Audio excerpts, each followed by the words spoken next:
Puji Tuhan, salam sejahtera untuk kita semua. Perkenalkan, nama saya Jerry Moninka dengan prodi teologi. Dan saat ini saya akan membuat suatu tugas dasar dari mata kuliah dasar penelitian, itu video khotbah singkat. Nah, langsung saja kita buka dalam Alkitab kita yang terdapat dalam 1 Tesalonika 5 ayatnya yang ke-19. Nah, ayat ini menjadi ayat dasar untuk penelitian saya di mata kuliah dasar penelitian, dengan judul penelitian adalah yaitu pengaruh menjaga Roh Kudus dalam pertumbuhan rohani jemaat. Nah, 1 Tesalonika 5 ayat 19 yang bunyinya, janganlah padamkan roh. Nah, puji Tuhan, saudara-saudara, kitab 1 Tesalonika ini ditulis oleh seorang Rasul Paulus untuk memberikan dukungan atau dorongan kepada jemaat yang ada di Tesalonika yang saat itu tengah mengalami satu tekanan dan penganiayaan. Nah, dan Rasul Paulus mengutus Timotius untuk menyampaikan pesannya ini. Nah, saya mengambil suatu tema untuk khotbah ini dengan tema Roh Kudus adalah penuntun. Nah, dalam bahasa asli, kata padamkan ditulis dengan sbenumi, atau yang artinya padamkan, memadamkan atau menghentikan.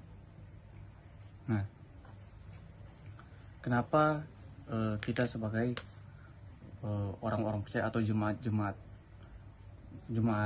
Tuhan harus menjaga satu Roh Kudus itu tinggal dalam kehidupan kita?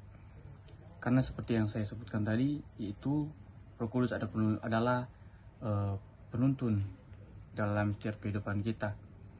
Nah, terus kenapa kita harus menjaga? Kenapa banyak orang yang menolak Roh Kudus ini? Nah, banyak orang menolak Roh Kudus ini karena mereka terpengaruh dengan dunia yang saat-saat ini mereka lihat yang semakin kejam, yang membuat mereka akhirnya memadamkan Roh Kudus yang ada dalam kehidupan mereka. Nah, arti dari ketika kita menolak Roh Kudus adalah menolak suatu ajaran dari Roh Kudus ini. Nah, dan mereka ini tidak berjalan, artinya juga mereka tidak berjalan dalam suatu tuntunan Roh Kudus, yang akhirnya mereka hidup dalam dosa tanpa pertobatan. Nah, puji Tuhan, kenapa kita ini harus menjaga Roh Kudus tinggal dalam kehidupan kita?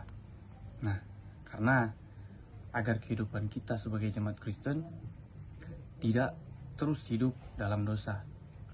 Dan ketika kita memiliki suatu Roh Kudus yang kita jaga dalam kehidupan kita, kita bisa memiliki suatu perkembangan iman yang ada dalam kehidupan kita. Kita juga bisa lebih dekat dengan Tuhan. Kita juga bisa melakukan tugas yang diberikan pada Tuhan. Kita bisa melayani Tuhan dengan sukacita. Nah, yang kedua, agar kita terus mempunyai suatu harapan. Karena ketika kita menjaga suatu Roh Kudus itu,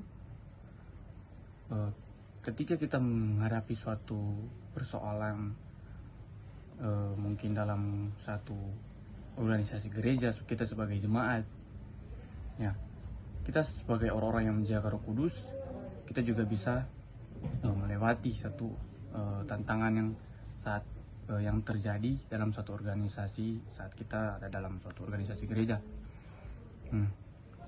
Lalu bagaimana agar kehidupan kita terus menjaga Roh Kudus?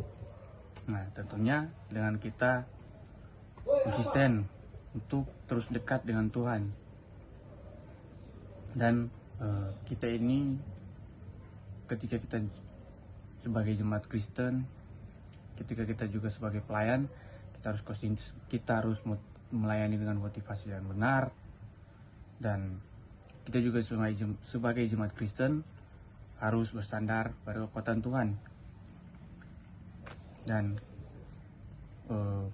sebagai jemaat Kristen kita juga harus mementingkan bahwa selalu mengingat bahwa Roh Kudus itu ada dalam kehidupan kita dan harus menjaga Roh Kudus itu, karena kita sebagai manusia, baik dalam hal apapun yang bisa menggoda dalam kehidupan kita, tanpa kita menjaga Roh Kudus itu bisa hilang daripada kehidupan kita, dan yang membuat kita kehilangan Roh Kudus itu.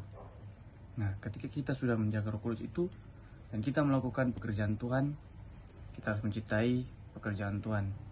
Dan puji Tuhan, sampai sini kebenaran firman Tuhan, dan terus jaga Roh Kudus itu ada dalam kehidupan kita. Puji Tuhan, sampai di sini kebenaran firman Tuhan. Haleluya.